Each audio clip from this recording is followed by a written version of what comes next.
So guys, in today's video we are going to explain Solo Leveling Season 3 Episode 1. So start the video. At the end of the previous season, we saw that Jin-O extract the shadow of Beru. So now, at the beginning of the next chapter, we see that the rank of Beru is general rank. And seeing this thing, Jin-O also thinks in his mind that I have never seen this rank before. This will probably be a rank one step above the elite knife. And now Jin-O is going to extract the shadow of the queen. But then the Black Ant tells him, "My king, please give me a name." Now Jin-O feels that the ant he is showing his loyalty to him just like other soldiers. And then Jin-O asks him, "Since when you are capable of speaking?" Then he replied that always. This thing is surprising for Jin-O as well. Then the guy comes to a conclusion that the high rank soldier can gain the speaking abilities. And now Jin-O tells Black Ant that I am the person who killed you, and do you still want to follow my lead? Then the Black Ant replied that I did not die at your hand. I have been reborn again through your power, master. And here that ant is chasing Jin-O well. And now the guy finally asks Jin-O for his name. And then Jin-O is thinking what name he should give him. But then suddenly he remembered the name of the writer who had written a novel whose title was The Ant. In the end, Jin-O tells to the Black Ant that your name is now Beru. And now Beru thanked Jin-O for his name. And after this, Jin-O goes to the queen where he says arise, from which the queen's shadow is also extracted. And as the queen's shadow is extracted, the other ants are behaving very strangely. Seeing this, Jin-O is also surprised. He noticed that the bond he had with the others ant has become very weak, and he asks Beru the reason for this. Beru tells that the ant, I mean the queen, has an inherited power that she will rule the entire colony. And then Jin-O say, so you are telling me that as long as the queen is alive, she can give orders to the ant. Then Beru reply, yes, that is the thing. Now Jin-O asks him another question that the queen's mana is very low compared to her rank, and can you tell me why her mana has decreased? Then Beru replied that most of the queen's mana is used for reproduction, and the reason for her mana being low is that she currently does not have a body to reproduce. And now she understands that during the battle, the queen is not going to be of any use in sight, and that is why he terminates her shadow. After this, Jin-O forbid his shadow soldiers to collect the Asian stones because these stones will be useful in the reconstruction of Jeju Island and will be used to compensate for the damage done here. Hearing this, many soldiers become happy because they have got leave from work, and Jin is thinking in his mind that how to deal with the remaining ashes. Does he have troops? Can he defeat all those Asians? And then he tells Beru that we gave our best advice, but then Beru said to Jin-O, Master, I can feel that our enemies are having a lot of difficulty in navigating in the sky because they do not have any leaders and they are incapable of maintaining their formation because due to confusion their formation is breaking. And now Jin-O asks Beru, can you help them? You can wipe out all the remaining arms. Then Beru reply in a big voice that if you order me, then why not, master? And after this, the scene changes and we see the outside scene where the hunters are using their fighter ship, and some hunters are using the magic and are wiping out many arms, but there are still many arms in front of them. And then the atmosphere of fear is created there. Then there is an entry of our Beru who wipes out many arms in one go, and now we are told through the nut that the mission to exterminate the arms lasted for 2 days in the South Asian region, which is South Korea. And then the scene shifts and we are told that the arms have also been found near Chinese water, and after this we see a man inside the ship who tells his companions that the second wave of the ant is our shooting range. Sir, what should we do?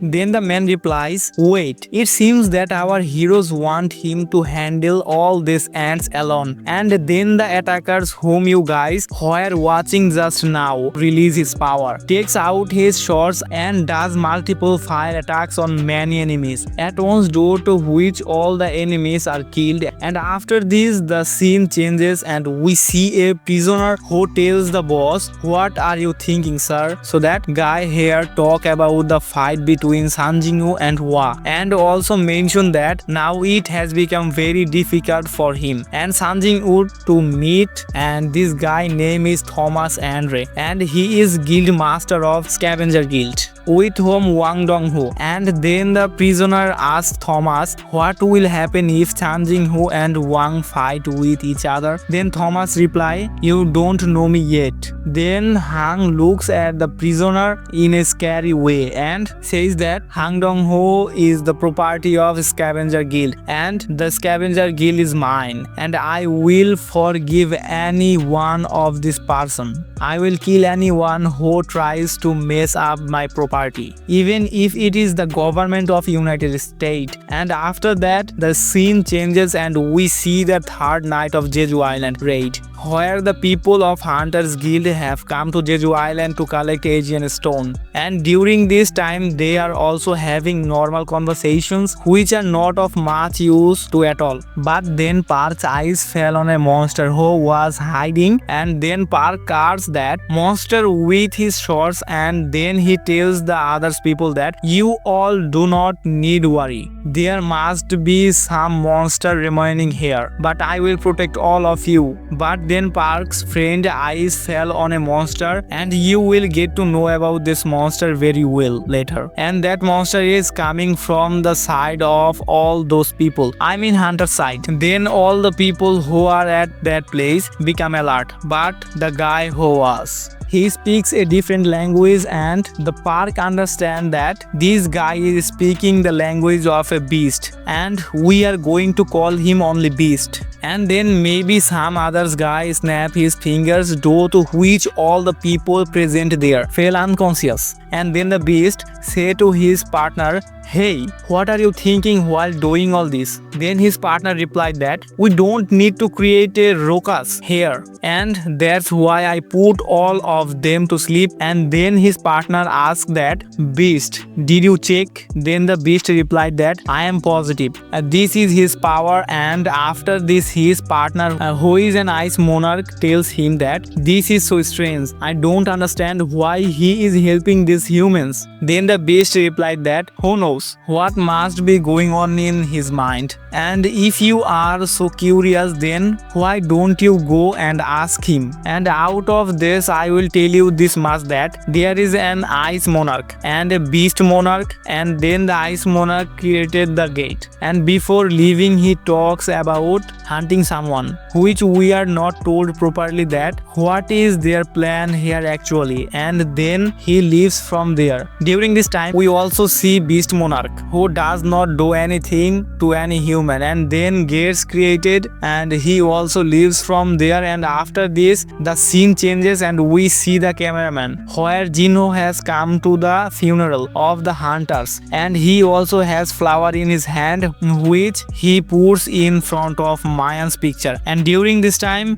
we are also told that after Jeju Island raid there are many people who are appreciate Jinho, and there are some people who are criticizing Jinho, and this is because if he had come earlier then the casualties could have been much less. And by the way, then we see the surrounding scene where someone is sad because one or the others of their loved ones has been killed. And then when Jinho is going from there, when the bikers come to Jinho and tells him, I always believe that a single hero can never end war alone. But after the recent event, I started thinking that I was wrong. Bike thanks Jinho for ending this tragedy. And during this time, Chae-in is also looking at Jinho. But when Jinho looks at her, Chae-in turns her head shyly. And Jinho also looks like, hey, what's happened to her? And then the scene changes and we see Mr. Go and Jinho, who are sitting alone together somewhere. And now Mr. Go tells Jinho, so now you are planning to make your own guild, and those who are certified S-rank hunters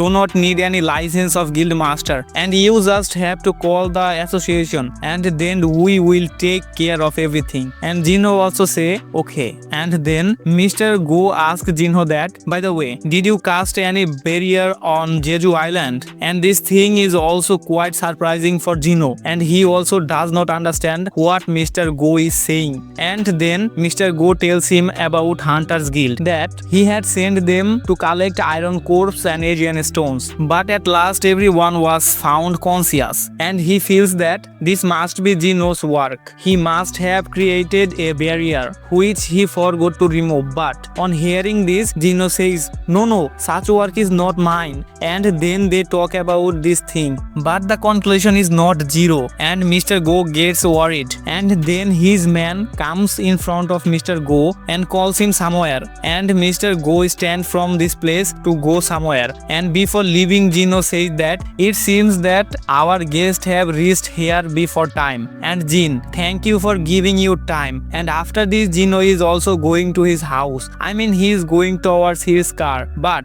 then a man comes to Jinho from the side and said that, I meet you glad, Mr. Shan. My name is Adam White, and I am a senior officer of Feral Bureau of Hunters. After hearing this, Jinho thinks in his mind that what does he have to do with me? But that guy gives his card to Jin and say, you can call me Adam lovingly, and forgive me for showing up to you so suddenly, but you are such a person who is very difficult to track. Even I stayed in your office once. Now Jinho remember that this is the same guy about whom Jinho was talking earlier, and this is the scene before Jeju Island raid. Now Jinho comes to the point and tells that guy, what did you have to do with me? The Adam replied that, I have some information which I want to share with you. And now Adam tells Jinho in a big way that there is not even a single country in the world that will share this information with you. Now Jinho asks him, by the way, why are you sharing this information with me? Adam replied that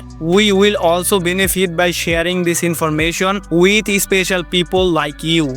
But Jinho does not pay much attention to these words, and then he sits his car, and before leaving he tells him that if I feel that the information we'll want to share is reliable for me, then I will call you. After some time, Adam said to him, friend, I am so stupid that I forget to tell you that one should never hide good hands while making a deal. And now he tells him about an upgrader. And now he tells him an upgrader is such an Akan Bang which can enhance the power of others' Aven Bang. And have you ever heard this before? And Jinho gets shocked after hearing this. And the next moment we see that they go to the place where Adam wanted to take Jinho. At the first of all, Sanjing meet the deputy director of Bureau Hunters, whose name is Michael. And first of all, both shake hands with each other and introduce themselves. I mean, tells their name. He tells Jinho that he is Michael's interpreter. And after this, they sit and Michael first of all shows Jinho the immigration document. I mean, he gives it to me and said that usually this progress take 1 to 2 years, but we have made it for you for free. And here this guy is trying to show Jinho that if he says something once, he will give him the whole of America. I mean, he will give him the citizenship of America.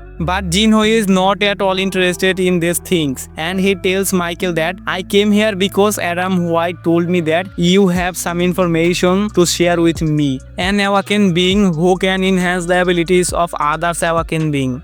Jinho asks, is it really possible to upgrade a hunter's abilities? Michael laughed lightly and replied that actually there is someone who possesses this power and she is with us. Then he called to his assistant and say, call Miss Lenore, tell her to come in. Now turning back to Jinho with a grand tone, Michael say she is the only person in the entire world who can enhance the abilities of awakened being. I present to you Miss Narma Slaner. From this point on, we will refer to her simply as Miss Narma. As Jinho lays eyes on her, he thinks to himself, I can tell right away, she is a different kind of awakened being. Michael, standing to the side, prompts to her gently, Miss Narma, please tell Mr. Sanjin about your power. Miss Narma looks directly into Jinho's eyes and begin, you seem deeply tangled in all of this, Mr. Sanjin.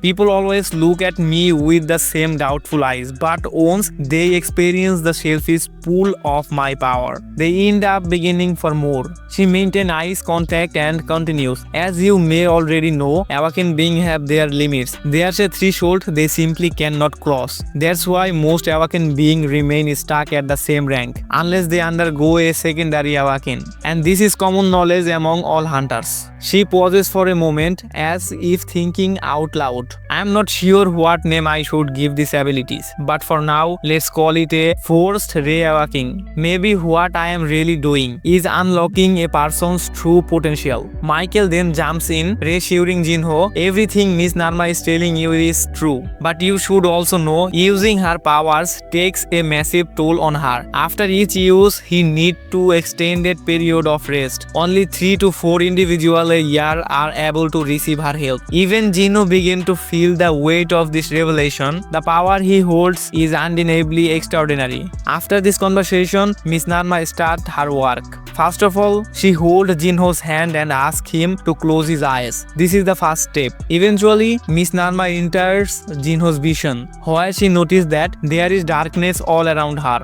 When he looks behind her, he saw someone watching her, and that too with terrifying eyes. Miss Narma gets very scared and screams, which causes all the bodyguards of that person to point their guns at Jinho. However, Michael stops everyone from doing so. Then he walks over to a man and says, "Brother, are you mad?" Then the man responds, "But Miss Narma," and before he can finish, Michael shouts. After that, Michael comes to Jinho and apologizes on behalf of this agent. Still, Jinho cannot understand what suddenly happened to Miss Narma. Seeing her in such a state, Michael decided to reschedule his meeting with Jinho, as he doesn't have any other option at the moment. As soon as Jinho leaves, Mr. Norma says he is the king and the powerful one too. There is no limitation of his power, and with that the episode ends. So guys, if you like today's video, make sure to like the video, subscribe to the channel and share it with your friends. We will see you in the next one, but for now,